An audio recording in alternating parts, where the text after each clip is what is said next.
किसी भी प्रकार को। आपने देखा होगा ना कि संविधान के अंदर भी कानून होते हैं ना। कानून क्या हो गया, वो नियम हो गया, अर्थात कि किसी ने ये गलती की है तो उसके तहत उसको ये वाली सजा दी जाएगी। और ये बात नहीं, ये पहले भी थे। पहले जब राजा महाराजा होते थे तो राजा महाराजाओं के पास उनके ऋषिगण अपने गुरु के पास जाते थे, गुरु से पूछा करते थे कि इसने ये गलती की है तो इसके लिए क्या दंड निर्धारित है।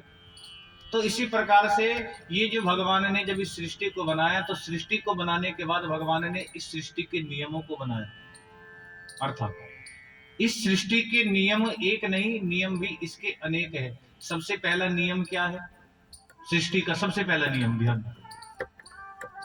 सबसे पहला सृष्टि का नियम है कि संसार में जिसने जन्म लिया है उसकी मृत्यु भी, जो आया है सो, ये क्या हो गया? पहला नियम। दूसरा नियम क्या है सृष्टि का? दूसरा नियम यह है कि संसार में जन्म लिया है तो भैया अगर सुख आज भोग रहे हो तो कल दुख भी भोगना है। और दुख तो होते, ये सृष्टि का नियम है कि सुख आए हैं तो दुख भी आएंगे, चाहे वो भगवान ही क्यों ना हो। भगवान भी इस धरती पर आएंगे तो उनको भी इन दुखों को, रामचरितमानस को सुना होगा ना, पढ़ा हो। भगवान 14 वर्ष के लिए वन में गए, पांव में कांटे चुभा करते थे, अपनी स्वयं की कुटिया बना करके रहे, कंदमूल फल खा करके भगवान ने वो 14 वर्ष बिताए। तो भगवान ने भी उन दुखों को भोगा है। अर्थात ये सृष्टि का नियम है। सृष्टि का नियम सबके लिए एक बराबर है। आज सुख है तो दुख भी। भगवान की भक्ति करने से वो दुख आएंगे तो जरूर, लेकिन भक्ति करने से जब ठाकुर जी से संबंध जुड़ जाता है तो वो जो दुख होते हैं ना, वो दुख भी हमको अच्छे लगने लगते हैं। अर्थात क्या लगने लगते हैं? अच्छे लगने। और जब दुख भी स्वयं अच्छे लगने लगे तो समझ लेना अब ठाकुर जी से हमारा संबंध जुड़ गया। अर्थात कि उन दुखों को सहने की सामर्थ्य हमारे अंदर आ जाती है। और आज भी आपने ज्यादा नहीं, मैं तो देखना आजकल तो एक बड़ी अच्छी चीज हम सबके पास होती है ना, सब उसको अपनी जेब में रखते हैं। क्या बोलते हैं इसको? हैं? मोबाइल है ना। बड़ी भैया बड़ी टेक्नोलॉजी है, हर चीज उसके अंदर आपको मिल जाएगी, है ना। कुछ भी आप चीज देखो, है ना। तो आप ज्यादा नहीं, केवल मैं इतना भी आप सभी से कहना चाहूंगा कि जैसे कि हम किसी चीज को भी देखते हैं, अगर आप ज्यादा ही तो एक फोन में उठा करके देखना। अभी मैंने कुछ दिन पहले ही, ज्यादा नहीं, अभी 5-10 दिन हुए होंगे, तो मैंने एक वीडियो किसी ने डाल रखी थी एक हिमालय की। तो मैंने उसमें देखा कि कुछ संत महात्मा बैठ करके, और वो जो संत महात्मा थे और 0 डिग्री से भी नीचे का जो तापमान था उसमें बैठ करके, बिना वस्त्रों के बैठ करके तप कर रहे थे। अर्थात कि जो कष्ट आ रहे थे, और भक्ति करने से क्या होता है कि जो कष्ट आते हैं उनको सहने की सामर्थ्य हमारे अंदर आ जाती है। और जब उन कष्टों को सहने की सामर्थ्य हमारे अंदर आ जाए, और जब हम उस दुख को सहने की सामर्थ्य आने लगे, तो समझ लेना कि भगवान से, और वो आती तब है जब हमारा भगवान से संबंध जुड़ता है। अर्थात कि भक्ति हमारे हृदय में प्रज्वलित होती है। बोलिए बाकी बिहारी लाल की, सतगुरुदेव भगवान की। तो यहां पर निर्माचरणाम सतः, अर्थात के निर्मल हृदय को भगवान के प्रति कथा में लेकर के बैठना, निर्मा सत्यम के निर्मल हृदय। और यहां पर अभी हमने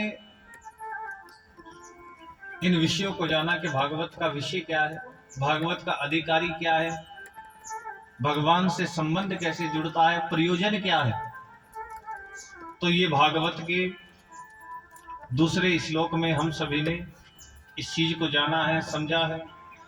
बोले बांके बिहारी लाल। तो यहां पर भागवत के तीसरे श्लोक की बात करें तो तीसरे श्लोक में बड़ी सुंदर बात कही है, जिसको, और जिस तीसरे श्लोक में जब हम भागवत को, पहली बात तो यहां पर जब हम भागवत को सुनते हैं तो भागवत को सुनने के लिए सूत जी महाराज जब बैठे हुए थे, तो जो 88,000 ऋषिगण थे, उन 88,000 ऋषिगणों ने सूत जी महाराज से 6 प्रश्न किए, और जिन 6 प्रश्नों पर ही भागवत का, अर्थात ये 6 जो प्रश्न है, ये 6 प्रश्न ही भागवत के स्तंभ है, अर्थात जिन 6 प्रश्नों पर ये भागवत टिकी हुई है। अर्थात के 88,000 ऋषिगणों ने सूत जी महाराज से पहला प्रश्न किया, कहा कि ये बताइए कि प्राणी मात्र का कल्याण कैसे हो। पहला प्रश्न कि प्राणी मात्र का कल्याण कैसे हो, क्यों, और ये बात किस लिए पूछी है, क्योंकि ये सूत जी महाराज भी जानते हैं कि पहला प्रश्न यही क्यों आया कि प्राणी मात्र का कल्याण कैसे हो, क्योंकि आज के समय में व्यक्ति सब कुछ सोचता है लेकिन कभी अपने कल्याण के विषय में नहीं सोचता। जानते हैं कि आने वाला समय ये भी होगा कि जीवन में जीवन भर के भाग दौड़ करेगा लेकिन अपने कल्याण के विषय में कभी नहीं सोचता। भक्ति जो होती है ना, कहते हैं ना, कुछ लोग कहते हैं भक्ति जो है वो 55 का विषय है, लेकिन मेरा कहना है कि वो 55 का नहीं, वो बचपन का विषय है। कि तुम यदि बचपन से भक्ति करके 55 में पहुंचोगे तो तुमको परमात्मा मिल जाएगा, लेकिन जब भक्ति 55 से शुरू करोगे तो भैया तब शरीर साथ देना बंद कर जाएगा, तो जब हाथ पैर काम करने बंद कर जाएंगे तो फिर बैठ करके भक्ति करने से फिर सोच लेना कोई लाभ नहीं होगा। तो वो 55 का नहीं, वो बचपन का विषय। भक्ति जो होती है वो बचपन से, जब 55 से करोगे तो 55 तक जाकर के आपको अभ्यास हो जाएगा कि उमा कहो मैं अनुभव अपना सत हरि भजन जगत सब सपना। अर्थात के अनुभव होता है ना। अब माताएं बहनें होती हैं, आप सब माताएं बहनें, बुजुर्ग व्यक्ति होते हैं ना, बुजुर्गों के चरणों में हम बैठते हैं तो बुजुर्ग व्यक्ति हमको चरणों में बिठा करके क्या बताते हैं, अपना अनुभव। पहले जो माताएं बहनें होती थी, स्त्रियां भी होती थी, तो जब बेटी की बड़ी हो जाती थी, जब बेटी का विवाह हो जाता जब विवाह होने लगता था, तो विवाह से बेटी जब विदा होने लगती थी तो विदा होने से पहले जो माताएं होती थी अपनी बेटी को बिठा करके समझाती थी कि देख, जितना जीवन मैंने अपना समय इस परिवार में बिताया, किस परिकार से मैं इस परिवार को लेकर के चली हूँ, तो मैं तुझको अपना अनुभव बता रही हूँ कि जैसे मैंने इस परिवार को संजो करके रखा, उस अनुभव को तू लेकर के जाना, और मेरी भांति जिस परिवार में तू जा रही है उस परिवार को इसी भांति चलाना। अर्थात कि एक माता अपनी पुत्री को क्या बताती है, अपना अनुभव, जो आपने अनुभव किया है जीवन को, कि जीवन का अनुभव। और अर्थात कि कहते हैं ना कि जीवन गुजर गया तो जीने का ढंग आया, कि जिनका तो जीवन गुजर जाता है लेकिन फिर भी अनुभव नहीं हो पाता, कि जीवन गुजर गया तो जब जीवन गुजर जाता है तब जीने का ढंग आता। क्या देती है, ज्ञान देती है कि एक दूसरे घर जा रही है, वहां जाकर के ससुर को पिता के समान समझना, सास को माता के समान समझना, देवरानी का आदर करना, जेठानी का मान रखना, संजो करके रखना उस परिवार को, दोनों समय संध्या हवन करना, भगवान का सदैव पूजा करना, और परिवार को ये तेरा धर्म है, तो स्त्री धर्म है, स्त्री का धर्म भी ये है कि अगर अपने परिवार में कोई नास्तिक भी है उसको आस्तिक बनाने का काम भी एक स्त्री का होता है, अर्थात एक पत्नी का। पत्नी धर्म पत्नी किसको कहा गया है, पहली बात तो समझिए। धर्म पत्नी कहा गया है कि जो खुद धर्म के मार्ग पर चले और पति को भी धर्म के मार्ग पर चलाए। जो पति को धर्म के मार्ग पर चलाए वो धर्म पत्नी है, और इसको धर्म पत्नी कहा गया है। लेकिन आजकल तो धर्म पत्नी तो भैया कहते नहीं, आजकल तो कुछ और ही कहा जाता है। क्या कहते हैं?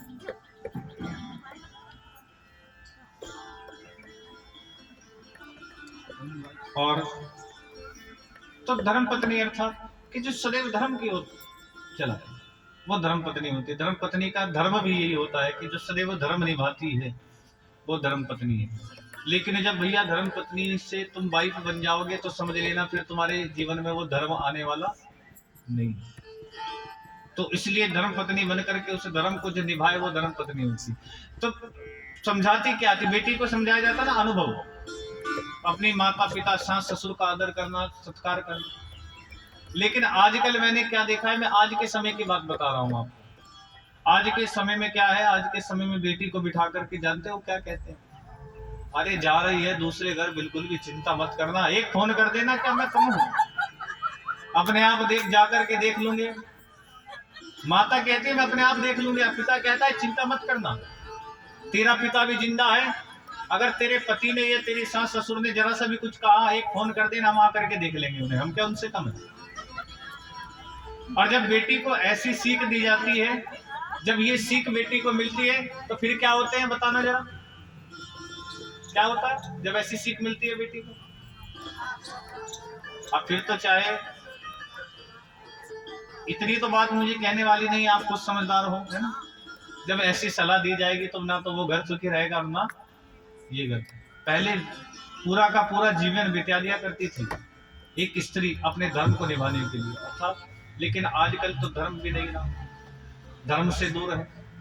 और सर का आंचल का एक साया होता था, कहते हैं ना कि बच्चे को माँ का आंचल सदैव प्रिय होता है, कि सदैव एक बच्चा जो होता है माँ के आंचल में अच्छा होता है, लेकिन अब तो वो आंचल भी नहीं रहा, है ना।